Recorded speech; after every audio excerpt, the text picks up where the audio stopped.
Vitamin D deficiency வந்து இப்போ ரொம்ப காமனாக போயிடுச்சு. அதுக்கு ஒரே தீர்வு வந்து சன்லைட்டில் நின்னா போதும், விட்டமின் டி வந்துடும் அப்படின்வாங்க. பட் விட்டமின் டி வந்து சன்லைட்டில் கிடையாதுங்க. சன்லைட்டில் நின்னா நீங்கள் கருத்து தான் போவீங்களே தவிர விட்டமின் டி வராது. ஸோ அந்த விட்டமின் டி வர்றதுக்கான ஒரு ஃபுட் சோர்ஸ் என்னன்றதை பற்றி தான் இந்த பதிவில் பார்க்க போகிறோம். நம்ம எல்லாருமே வந்து கீரை சாப்பிடுவாங்க. கீரை வந்து மினரல்ஸில் ஜாஸ்தி, விட்டமின்ஸ் ஜாஸ்தின்னு சொல்கிறோம். பட் யாருமே கீரை தண்டு பற்றி நம்ம பேசுகிறதே கிடையாது.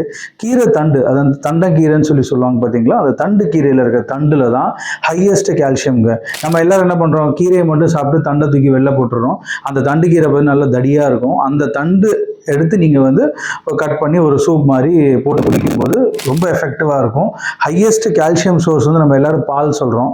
பாலை விட ரொம்ப ஹையஸ்ட் கால்சியம் வந்து இந்த தண்டு கீரையில் இருக்கிற தண்டு தான். நம்ம எல்லாரும் கீரையை மட்டும் எடுக்கிறோம், தண்டை தூக்கி போட்டுடுறாங்க. ஸோ அந்த தண்டை வந்து நீங்கள் யூஸ் பண்ணும்போது உங்களுக்கு ஹையஸ்ட் விட்டமின் டி வந்து உங்களுக்கு கிடைக்கும். அது சன்லைட்டில் நிற்கணும்னு அவசியம் கிடையாது. சன்லைட்டில் நிற்கிறீங்க அப்படின்னா உங்களுக்கு விட்டமின் டி வரணும் அப்படின்னா அது இளம் சூடாக இருக்கணுங்க. அதாவது காலையில் ஒரு 6:30லேருந்து 7:30 அந்த மாதிரி டைமில். இப்போ சென்னையிலலாம் நல்லா சுளீர்னு வெயில் அடிக்குது. அந்தந்த ஊரில் வந்து சுளீர்னு வெயில் அடிக்கிற டைமில் நிற்காதீங்க.